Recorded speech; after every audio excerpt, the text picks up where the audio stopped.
जो राजवंश के परिवार राजवंश परिवार से है, उन्होंने 44 सीटों पर अपने उम्मीदवार उतारे। गायत्री और वो ट्राइबल इलाका है जहां पर बीजेपी को अच्छा खासा वोट मिला।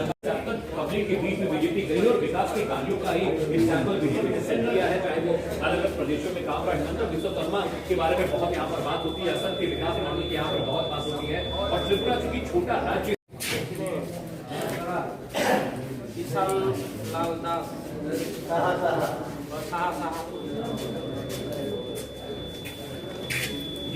करते हैं और कहा यह जाता है कि 2018 की जो जीत थी वो मानिक शाह की वजह से ही मिली। और बड़ी बात ये भी गायत्री है कि जिस तरह से वोटिंग पैटर्न शुरू हुआ है, सुबह से ही भीड़ देखने को मिल रही है। जिस पोलिंग स्टेशन